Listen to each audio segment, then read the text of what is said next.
of women, I find my way.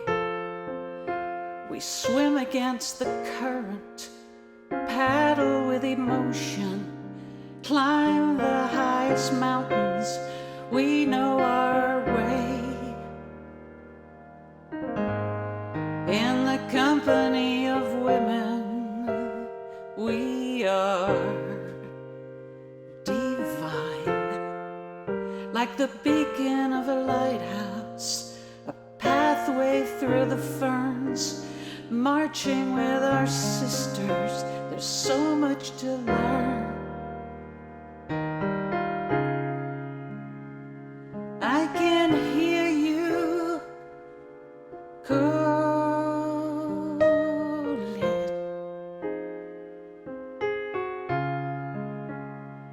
though you don't know my name.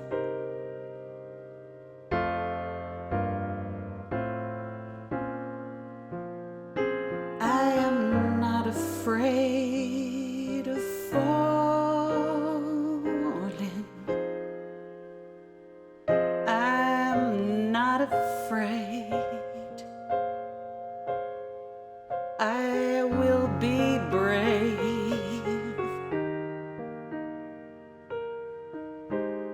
In the company of women who came before, I summon all the courage and call on Amazons.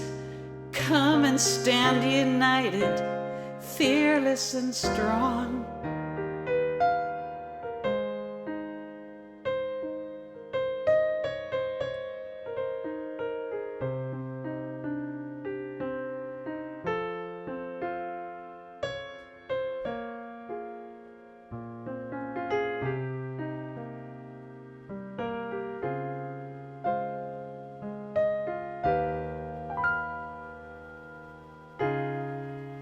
Can you hear me calling?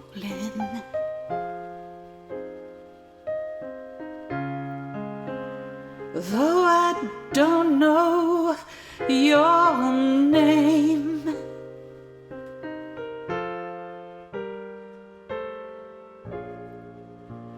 hold on tightly together.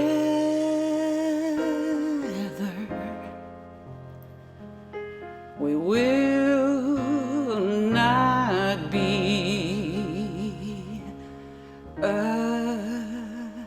afraid.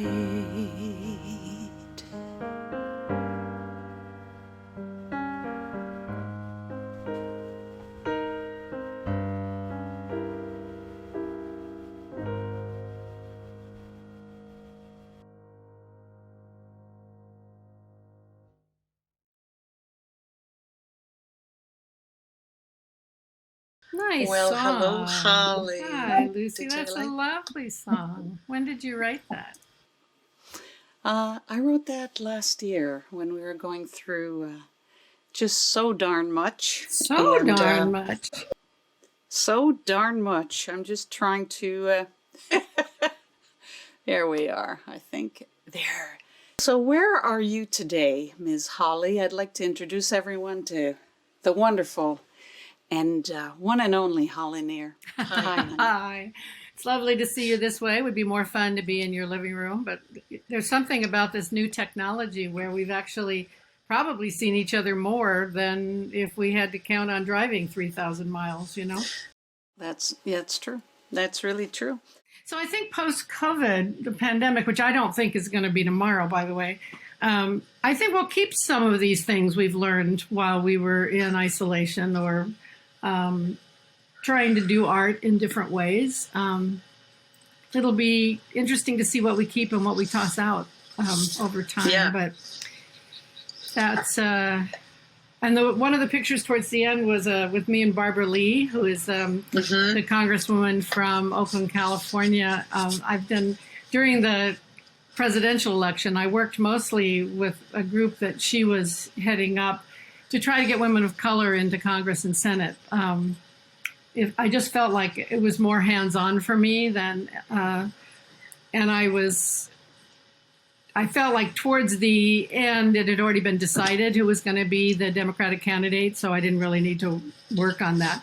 And the most moving thing since Biden got in and started naming these various cabinet members was he named a Native American woman to be head of the Interior. Yes. And I just thought that my imagination didn't even go there, right? That somebody in his level of power would do that. I just wept. It was very exciting. So not that there's a revolution going on, but there are a lot of changes and anything. I mean, we're all breathing again, not having to listen to Trump. And I don't know how it was for you all up in Canada, but it was just, you could hardly get up in the morning to listen to the news because it was just him.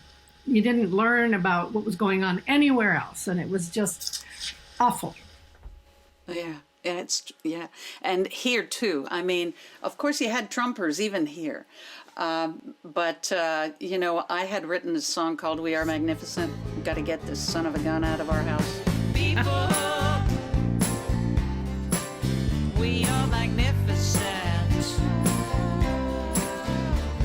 Gonna get that son of a gun out of our house. And interviewed me as an American citizen living in dual citizens living in Canada.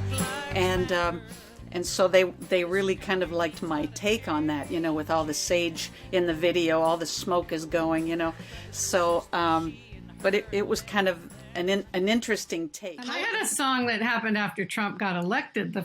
I was in Chile, and they know a lot about military coups down there and fascism and dictators. And so people were coming up to me going, what just happened? How did you do? How did this come to be?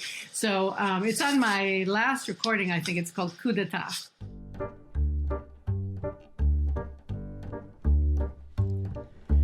Coup d'etat. French words are so lovely. Coup d'etat. Sounds like a pastry. Coup d'etat. A silky camisole. Coup d'etat, bubbly, bubbly alcohol. Coup d'etat, I can hear the bankers counting. Un, deux, trois, and the terror it is mounting. Coup d'etat, there's never been a bunch so bad. Call it outrageous, call it sad, but call it a coup d'etat. Coup d'etat. Speaking of South America, and you were talking at some point about a group that was in the United States that was training. What's the group called? Is it SAT? Well, it's School of the Americas, and then it's what they called it. And then in order to try to take the attention off it, they changed the name. But it's basically a school where they bring in potential dictators from countries where there are small attempts to have thriving democracy, and they train these people how to put those democracies down. They teach them how to torture. They teach them how to abuse. They teach them how to terrorize. And this is with our tax money. And the philosophy of it still goes on. I don't know at this point the practice specifically, and we'll see what happens, what Biden decides to do with it. But it's horrific. It's absolutely horrific. And terrible to think that we would, well, I'm not silly enough to say I'm surprised. I've been dealing with this country for, what am I, almost 72 years old. So you don't get a country like this without having abused people, whether it's indigenous people at the beginning, bringing in slaves, bringing in the little white Irish girls from Ireland and putting them in a factory and locking the door until the place burned down. I mean, you just name it. That up against all the extraordinary, I mean, the nature that's here and the Grand Canyon, you know, and the Mississippi River and the incredible good-heartedness of people and the people who have fought against racism and fought about gender inequity. And, you know, so it's a hugely contradictory place to be. Always. It's always, the spectrum is huge, but some people say, how do you keep going? I said, well, I just wake up every day and decide where I want to be on that spectrum. That's my choice. Do I want to be a fascist, or do I want to work for peace and justice and harmony? And that doesn't mean I don't sometimes sleep in and put a pillow over my head, but it's a choice. It's a choice where even if one is terribly oppressed, you can choose to surrender to that oppression and die, or you can choose to fight it. Mm-hmm. You know, I voted for the first time. You did? On this election. Really? You voted in Canada? In the United States. I voted for the American president that we have. And, you know, I had just had my American citizenship. So I went right from the front row where I was, you know, doing all this to the back row where I signed up to vote. Like, it was like the first thing I just had been waiting for so many years for this, you know. And so much, Lucie. I mean, your story is very moving. It means so much. And then you have to look at Atlanta and say, well, are we all going to remember that this is a hugely important moment in history? You know, this is so that people like you and thousands, millions of others can go here and then go there, you know? Yeah. Holly, you've been incredibly active from a young age. And I have a little clip here. I was wondering if maybe we could talk about this a little bit afterwards. It's the trailer to FDA, the refurbished version. And I thought, I just think that was just mind-blowing that was happening in those years. So I'm just going to show a little bit of it, and then maybe you can. Yeah, that would be great.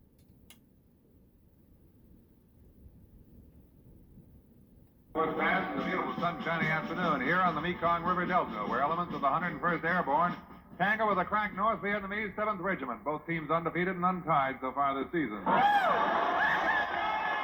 are apparently several thousand more GIs outside that can't come in, so we're going to do a second show. It may not be able to be the full show because apparently you have to be back in prison by midnight.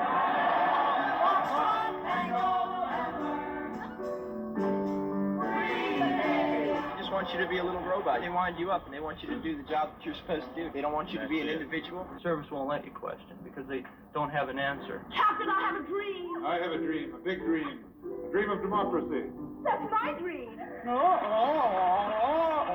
Decoded those words say FTA, but what they mean, hey, no one could guess. Free the Albanians, future teachers of America, who would write that on latrine. Foxtrot, Tango, Alpha, help me, tell me, what does it mean? The Army and the Navy and the Marines!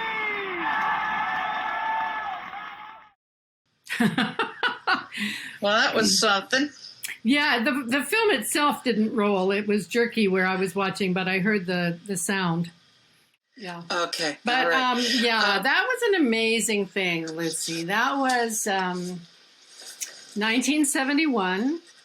Nixon was in office, and he was lying big time to the American people. And this thing called the GI movement started up. Soldiers who were resisting war and racism, and to some degree, actually, sexism, from within the military. And that was extraordinarily dangerous. And thousands of GIs got thrown in stockades for insubordination. And then those who got out of the military, and some of them were living in Paris, some were living in the United States, started forming these GI centers and little newspapers and talking about how they went into the war thinking it was one thing, and they got there and saw that it was something else, and they started resisting it from within. So our tour was to be like the opposite of the Bob Hope tour. If you remember the Bob Hope tour, he went and he took a lot of scantily dressed women and did a lot of sort of racy jokes. And, you know, bless him for doing something, but it was not the point of view we were taking. And all of our scripts were written by the soldiers themselves. So we weren't making this up. And I was the baby, you know, you see me sort of hovering in the back for a while. Towards the end of the tour, when I got bolder, I kind of jumped in more. But I was 21 years old, and it was the biggest university experience I'd ever had. I learned about this thing called the military-industrial complex, about how capitalism and the military and westward expansion, how they work together, just in regardless of who is the president. So this film, while Nixon was in power, came out in New York, all these different theaters. The next day, it completely disappeared. Nobody could find a copy. It was completely taken away. Many years later, a copy shows up, and this is the one that they've redone to show. And it's still so relevant. It's unbelievable. I hope people will watch it. And there's a companion film that I think is also really good called Sir, No Sir. And that's also very powerful, the two of them together. Wow. Okay. I'll add those on the link on the YouTube channel. Oh, that'd be great. At the end, so that people can take a look at those. Those are so amazing. Then you and by the way, the women were resisting also. I mean, because some of the women who had enlisted and they were nurses and they were high up in administration, they weren't allowed to go into battle at that time. But they were expected oftentimes to service the officers. And there was a lot of pressure on them to sleep with their commanding officers. So they were in a real pickle. And they were also in the audience and really feeling empowered by this show. So you came out of that with quite empowered. I read somewhere at one point that your feminism kind of bloomed from those experiences, being more on an international level. So you got to see women experiencing the effects of war and how that affected them. And can you tell me a little bit about that? Or it was a different door to come through to feminism, and then ultimately to lesbian feminism. As you say, through a global perspective. Some women came to their feminism or lesbian feminism very personally, just having only to do with their desire to come out, to have their parents invite them home again, to be able to go to the office holiday party. And these are hugely important moments in the process of unfolding lesbian feminism. Mine just came through a different door. I was there and realized that these military bases were being plopped down on big, beautiful plots of land where there had been farmers, and the families had to move. And if they couldn't get a job working for the military on the base, they'd move to the cities. And the women who were lucky got jobs, and those who couldn't became prostitutes and turned around and started servicing the officers. So I met this one woman who went to the ship in Subic Bay in the Philippines, picked up a guy, and had sex with him, took the money, and gave half to her family and the other half to a revolutionary Filipino organization who was trying to get the bases off of their property in the Philippines. And it was just like my head just went, what?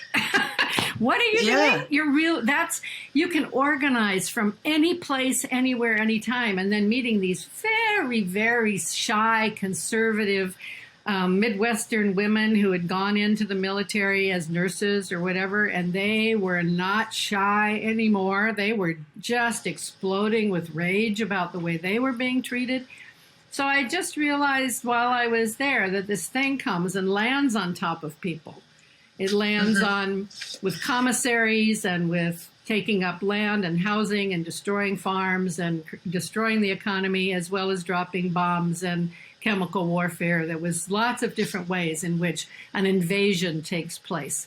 Yeah. And there's invasions going on today. So it's very interesting to watch these films and go, okay, how can I apply this knowledge to what's going on now? Because there are wars. It's just now they're not very declared anymore. They're just wars that the United States decides. Psh. And they're on TV, so it's almost like you are so bombarded with it that it's not like a surprise of something you hear about, and it becomes normalized in our lives. It's the bad part of television is that you can look at something and not know if you're watching a documentary or a thriller. You have to sort of zero in. At the same time, I didn't get a television. Our family didn't until I was 13. We moved to a town where we could have television. And that was the first time I saw the civil rights movement, where I saw people protesting the colored and white water faucets, protesting their right to go in and sit down at the cafeteria, protesting these various things. And that's when I saw, under the Jim Crow authority, police picking up fire hoses and spraying down people of color in the streets. I think I wouldn't have understood so quickly what was happening in Jim Crow had I not seen it on television. So that part was good, you know, that we can really, and being able to watch the trial that's going on now around George Floyd, or, you know, so there's really wonderful ways in which the media can educate us. And we also just have to be careful what we watch and what we believe and who we listen to and how many hours we spend in front of a screen and all of that. Yeah. Were you commissioned to do this song? It Could Have Been Me? Kent State? Sort of. Commissioned without finance, let's put it that way. Right. I met Dean Kaler, who was one of the survivors, one of the students who had been shot and was paraplegic, but hadn't died. And this, for those who are kind of young and don't remember this, it was during the war in Indochina, and the students at Kent State in Ohio were protesting what seemed to be an invasion into Cambodia. And during that protest, the National Guard were called in and they fired into the crowd, and many students were killed. So Dean asked me if I would write a song for the first memorial the year later. And I'm on this airplane flying there, and I hadn't been able to get a song. I just thought, oh my God, what am I going to say to this guy? You know, what an honor. He asked me to write this song, and I'm in the damn airplane, and I'd have nothing to do, nothing to sing. And I said, okay, you're being too rhetorical. What is this song really about? So you have these students, and they could have been you. Oh, it could have been me, but instead it was you. And it may be, and then the song just sort of came to be, you know, and I wrote it so that different verses about Kent State, but also about Karen Silkwood, and also about what were the women who were protesting a mass murder in Canada. There's a verse for them in Montreal, I think. And I believe we were doing a concert, Lucie, up there when we met with these women. Do you remember who these women were? It was a long time ago. But instead it was you. So I'll keep doing the work you were doing as if I were too. I'll be a student of life, a singer of songs, a farmer of food, and the righter of wrong. It could have been me, but instead it was you. And it may be me. Where are you today? I'm visiting an elder friend in New York City. She's 89. She's going to be 90 soon. I've known her since the 70s. She was the founder of the New York City Food Bank. She's been highly responsible for the fact that all the children in the 5 boroughs of New York City now get free breakfast and free lunch, and they don't have to show a poverty card in order to get the meal. Everybody gets it, no matter what. She's been very involved in trying to see that poor neighborhoods get grocery stores. There is not a major grocery store in Harlem. They have to get in rent-a-cars, in cabs, after paycheck, and drive out to New Jersey to do their weekly grocery shopping. So I learned just like that. Every day she says something where I go, what? You know?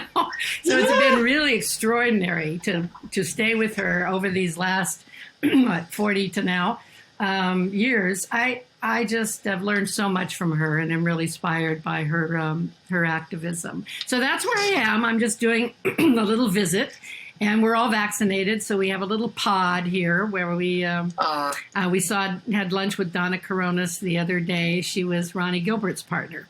And I've known her for a long time also. So just trying to find these little moments to be with people I love and care about until further notice. And then I'm going back to California. But I'm working on an interesting archival project trying to document some of the women's music that came out of Oakland and the Bay Area. Usually people say the San Francisco Bay Area, but this is really about the Oakland Bay Area. It's a different city, and it's very different. People like Linda Tillery and Mary Watkins and Carolyn Brandy, who was a percussionist in Alive, Melanie DeMore, June Millington. I mean, some real hot shots came through the Oakland scene. And so I've been doing interviews. Now I've got, I think, about 15 interviews with these various women, trying to, Rhiannon is one of them, just trying to tell the story about women's music through a different lens, again, from a different point of view, because so often it's the Holly, Margie, Meg, Chris show. Right. We were great. We were terrific. We sounded wonderful, but we're just a little tiny piece of the story, you know, and this is not to put us down, but it's to say, if you don't know the rest, you're missing so much. Exactly. You know, Holly, I think this is one of the reasons why I was drawn to do this, this kind of show in the Company of Womyn, because there's so many different diverse backgrounds in women, and also cultures. And this last year specifically, we've all been just trying to do our own thing, and I wanted to kind of shed some light on what women are doing, and I want to thank you for that. You mentioned Donna before, and I have a little clip here I want to show you. Oh, dear. Because you know. Because you can. Because you can. Hey, I just learned how to do all these things, so I'm trying my darndest. But here it goes. All Just right. a little something for you to hear.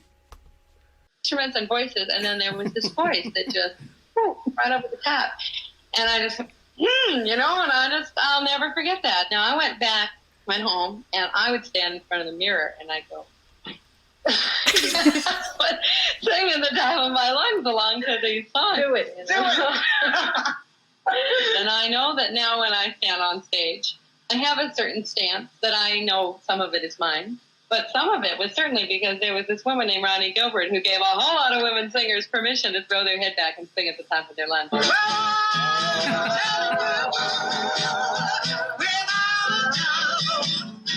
Nobody knows you when you're down.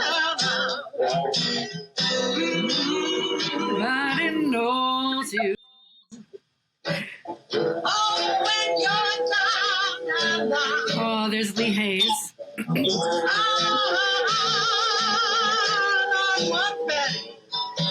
when it comes, And Pete Seeger. you just haven't any. But when you get back on your feet again, well, everybody wants to be your long lost friend. I'm telling you, it's my time. Fred Hillerman. Nobody knows you when you're down and out. Oh, when you're down and out. Yeah, I must. Oh, goodness gracious. Yeah, that was the reunion when they had not been together in years and years and years. And a filmmaker and their agent decided that they wanted to do a reunion. And they did the show at Carnegie Hall. Lee Hayes was the kind of the commentary of the group. He had this amazing way of telling philosophical, funny stories. And then, but each one of them is gone now. They've all left the planet. I tell you, we're it's sad to see our people. Yeah, and we now move into the elder department, and we hold it just like they held it until we're gone, and then the people who are in their 50s now, they have to hold it. So when I was in my 50s or 60s, I really felt like I was an elder in training, right? Getting ready for this job, because if you don't see it as a job, you can realize you end up not doing it at all. And it's an important part of the transition. If we were living in tribal life or in collective community, we would understand the importance. I mean, I took care of my step-granddaughter last summer. And it was amazing because there's some things that a kid can do with their grandma that they can't do with their mom. That's just the way it is. There's that separation from the original bond that a child has with a parent. And it was good for her, and it was great for me. It was really great for me. And I think that I didn't have children and didn't want to have children and never regretted not having children. I wish more women in the world would be given permission to not have children. It's really not the main thing that a woman has to do. But a lot of children by relationship have come in, my nieces and nephews, and my ex-partner Pat, his stepdaughter, and then and I've just been embraced into all of those lives as the auntie and the grandma. And it's wonderful. I love it. I love being around the kids. But I also just want to say to any women watching, and if you're raising daughters, it's just not necessary unless you really want it. And it's expensive, and it's hard, and it's challenging, and there are a lot of other things to do. But I have some friends that what they want more than anything, some young friends, is to have a baby. So have a baby. Have a baby. We don't have to all do it. No, I'll continue making CDs. It's just, I feel like they're my babies. That's right. In so many ways. And then those moms want childcare. There's yes, they have, and dads, they'd be glad to have women come around who don't have children to take care of theirs. Right. And some women can be aunts. It's really it's always nice to be able to step in and say, hey, I'll come and hang for the day. Judy Small, I think the Australian singer-songwriter, has a song about that. How great it is to pick up the kids and take them to the circus, but then you get to take them home and drop them off. Back to you, Mom. And speaking of Judy Small, do you know that she became, she was a wonderful singer-songwriter, and yes. Ronnie Gilbert sang a lot of her songs. But she became a lawyer. Yeah, she's an attorney in Australia, and before that she was in the Olympics, the gay Olympics, in ballroom dancing. I mean, the things we do in our lives, right? Wow. I think I got to get in touch with Judy. Yes, I think it would be fun to have a chat with her. It would be. She holds a lot of the women's music history from Australia. And she also toured in the U.S. a lot. And like you, she sort of, I think, got her fascination for women's music here, but then took it back to Australia. She and Margaret Roadnight, I don't know if you remember Margaret Roadnight. Margaret. Very big, tall, commanding woman in Australia. Anyway, it's a big story. And, I'm telling you about doing this archive about Oakland, but I really encourage everybody to do their own neighborhood. Nobody's going to write about this in mainstream history books, and there's no way to write about it from one point of view, right? It would be a sham. It's, write about what you know and encourage other people to write about what they know, and to break it down by neighborhood or by all the songs that, women wrote in the Appalachia, or all the songs that came out of Canada, or we have to tell the story in a million ways in order for it to be told properly. Mm-hmm. I was really impressed when I was doing some research on your material and all your music. I didn't want this interview to be just like I loved singing for our lives. I thought it was fabulous. I have it. Also, and do it from a laid back feel. And so I did research on your things. I listened to so much of your music. I was like, oh gosh, I'm so happy I have these albums and CDs. And one of the shows that I got to see was a recent show at the Freight and Salvage that you did for the Irene Young benefit fundraiser, and you did Gracias A La Vida and with Barbara Higbie on the piano. It was a beautiful show. And so anyways, I have that on YouTube. I think people need to look you up because there's, some people think, oh, I have that album. There's so much more to us than just that one album, right? Like we've expanded, and expanded some more. Hips are really something now,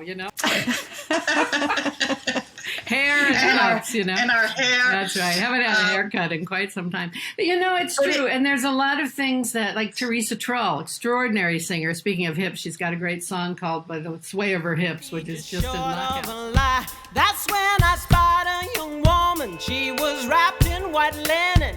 She fired a missile of truth by simply passing by.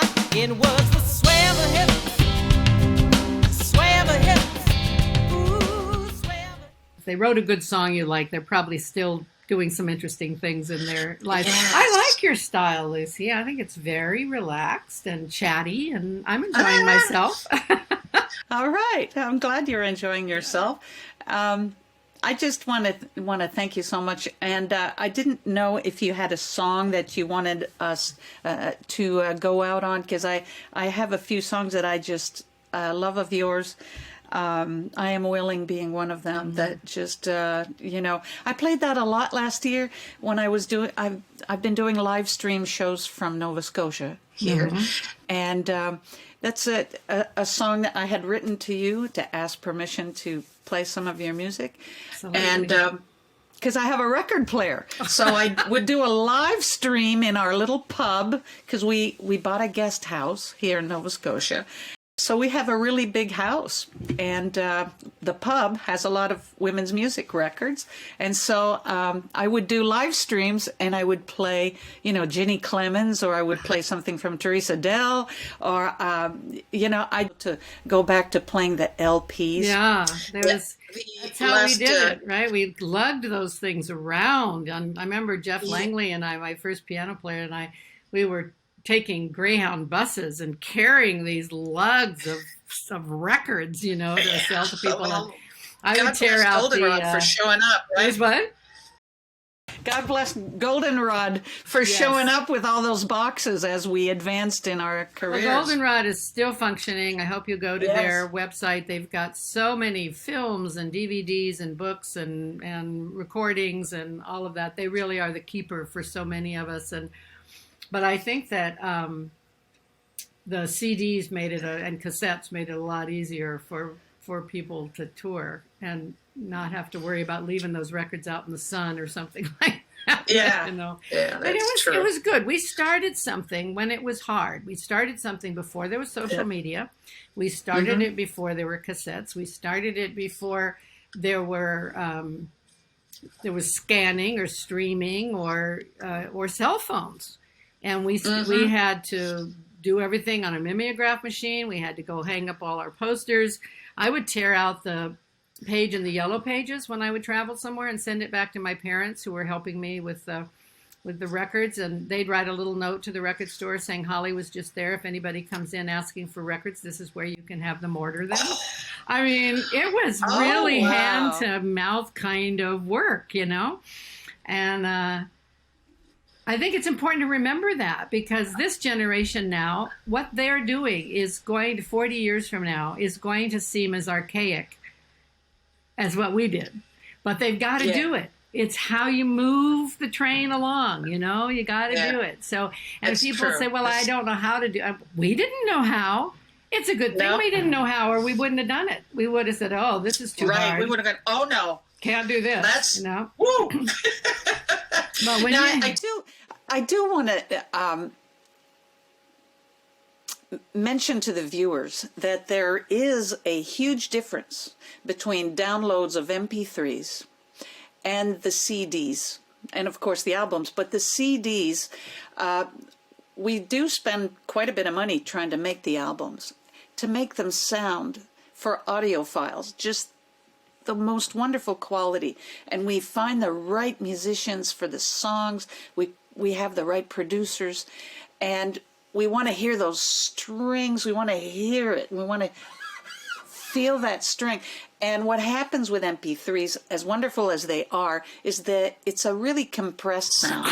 And and when we make our music, we put headphones on because we want to hear, okay, is the piano a little bit to the right? Is the hi-hat a little bit to the left? We put in so much into making the music. So I'm just telling you, the audience out there, if you can, even if you have the USB or the download, go to Goldenrod, go to our websites, buy the CDs because there's a difference. There's such a magic. And learn how to listen to those choices. Learn how to listen. Well, they put the flute forward or back for a reason. And how does that emotionally affect the song? And how does it contribute to telling the story? And what's the relationship between the kunga and the shakere? And, all those things you were talking about. It's so true. It's part of the art of it. It's not just having it on while you're vacuuming. You know what I mean? It's to really Alexa. Exactly. And not everybody will do it, but it opens up a world for the listener, and it's a great appreciation of the artist to do that for sure. It is. Well, Holly, I want to thank you it's so much for taking the time to hang out.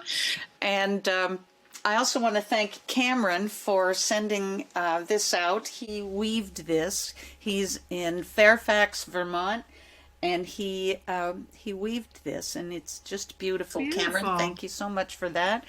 And do you give me permission to end with Gracias A La Vida? It's just so beautiful. Absolutely. And also, you talk a little bit about the demonstrators outside during radiation, which I thought was kind of funny.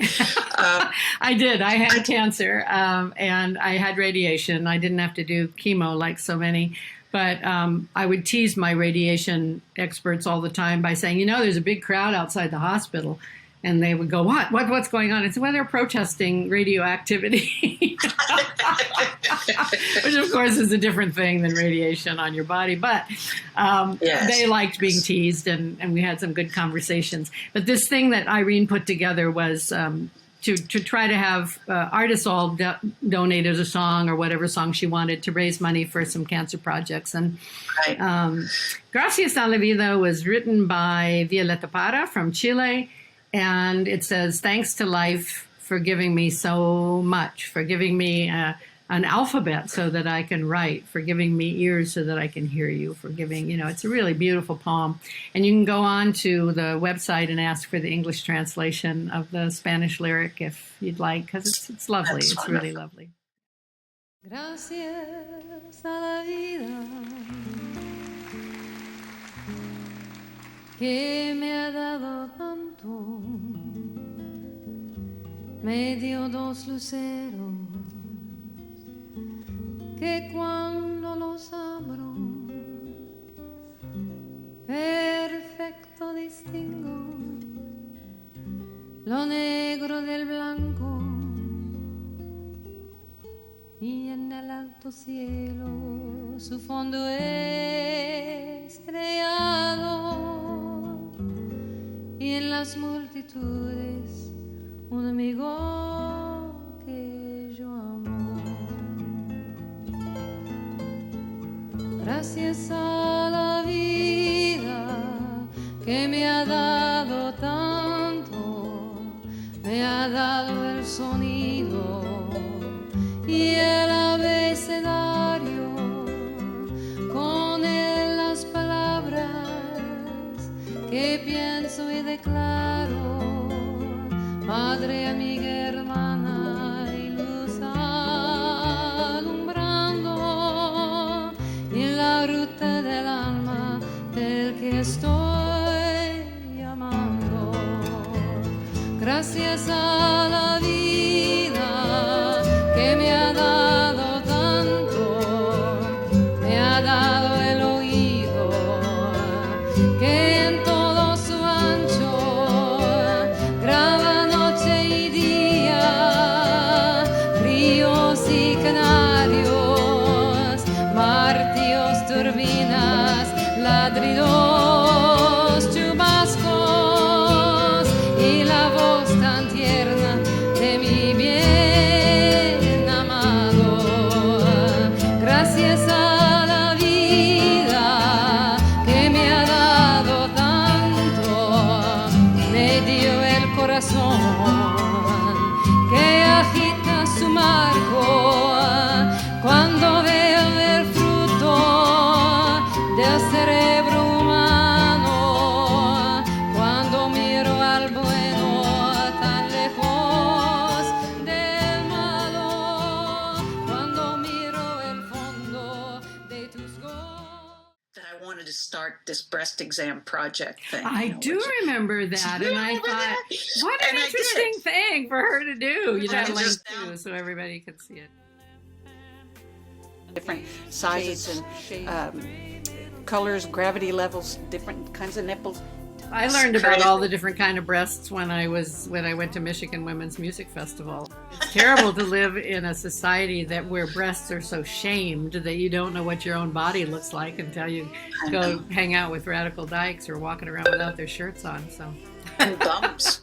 And bums. Let's not forget the bums at the showers. The first time I saw a pregnant woman naked was in Scandinavia at the baths.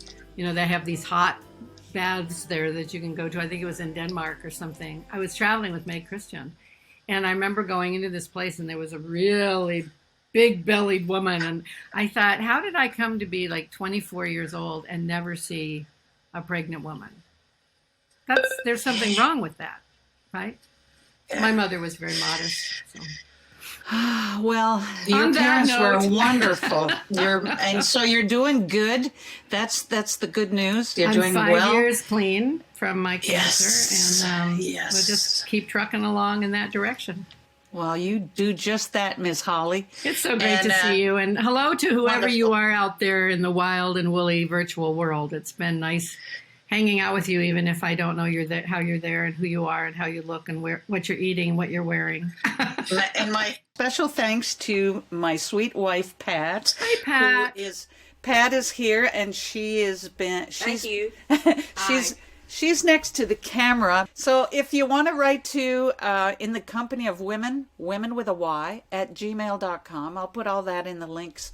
If you want to help support this show, it's help this woman buy that camera. She'll be unstoppable when she's got that. She'll be dangerous. Well, seriously dangerous. Woohoo! Yeah, and also I would just want to mention to all of you not to forget that this is very, very important. So we want to make sure that we are all safe, and we wish you all well. We wish you to be safe and healthy. We're going to get through this year, and goodness, if we have to keep doing stuff on the internet for a while, no worries. We're going to show up. We're going to do whatever we can. And Holly, again, thank you so very much. I love you. And you be well. You be well. Mwah. And I'm going to play this little piece right here to say goodbye. Whoops. Maybe. Who produces this thing? There we go.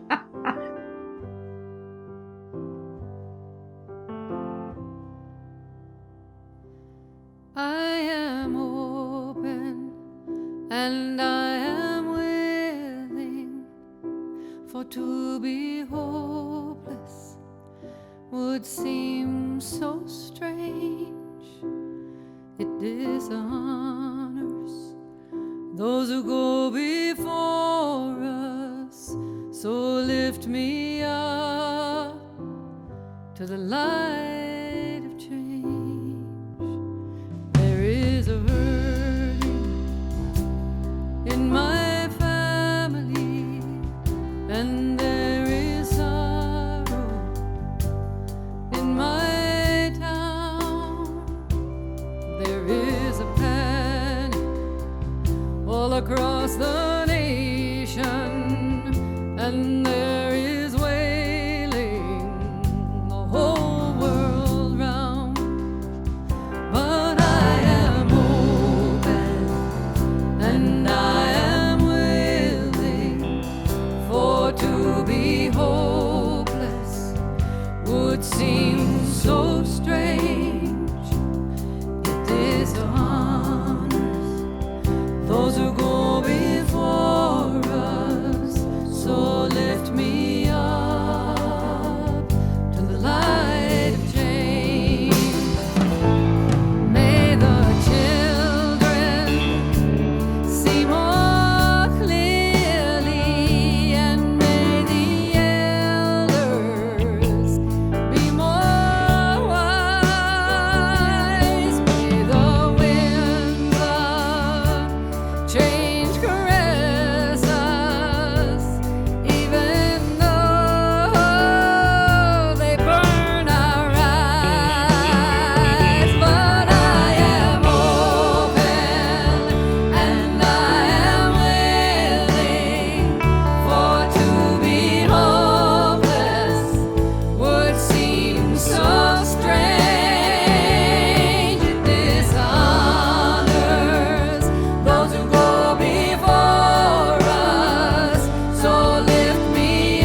It disarms